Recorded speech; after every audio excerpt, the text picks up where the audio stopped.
জাতিসংঘে ফের পারমাণবিক নিষেধাজ্ঞার দাবি উঠতেই পারমাণবিক শক্তি দিবসে নতুন প্রযুক্তি দেখালো তেহরান। ইউরোপের ৩ দেশ জাতিসংঘকে জানিয়ে দিয়েছে যেন ইরানের ওপর পারমাণবিক নিষেধাজ্ঞা পুনর্বহাল করা হয়। কিন্তু এরই মধ্যে নতুন প্রজন্মের যন্ত্র নিয়ে আসে আয়াতুল্লাহ খামেনির দেশ। ইরানের পারমাণবিক শক্তি দিবসে তেহরানে এক প্রদর্শনীতে দেখানো হয় নতুন প্রজন্মের ইরানি সেন্ট্রিফিউজ। আন্তর্জাতিক আণবিক শক্তি সংস্থা আইআইএর প্রধান রাফায়েল গ্রসি বলেছেন, ইরান ইউরেনিয়াম সমৃদ্ধকরণের জন্য অতিরিক্ত সেন্ট্রিফিউজ উৎপাদন করার সক্ষমতা রাখে। গ্রসি জানান, সম্প্রতি ১২ দিনের যুদ্ধে ইসরায়েল ও যুক্তরাষ্ট্রের হামলার শিকার হওয়া ইরানি স্থাপনাগুলোতে আবারও পরিদর্শনের বিষয়ে আলোচনা দ্রুত এগোচ্ছে এবং এ সপ্তাহে একটি চুক্তি হতে পারে বলে তিনি আশাবাদী।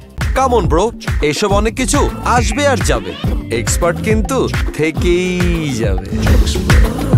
তবে পারমাণবিক নিষেধাজ্ঞার দাবি ওঠার পরেও যুক্তরাষ্ট্র আলোচনার পথ খোলা রেখেছিল। কিন্তু তার আগেই ইরানের সর্বোচ্চ জাতীয় নিরাপত্তা কাউন্সিলের সেক্রেটারি আলী লারিজানি অভিযোগ করেছেন যে যুক্তরাষ্ট্র আলোচনার কথা বললেও সরাসরি আলোচনায় বসছে না। তিনি আরও জানান, ইরানের ক্ষেপণাস্ত্র কর্মসূচি নিয়ে যুক্তরাষ্ট্রের দাবি অর্থবহ আলোচনার পথ বন্ধ করে দিচ্ছে।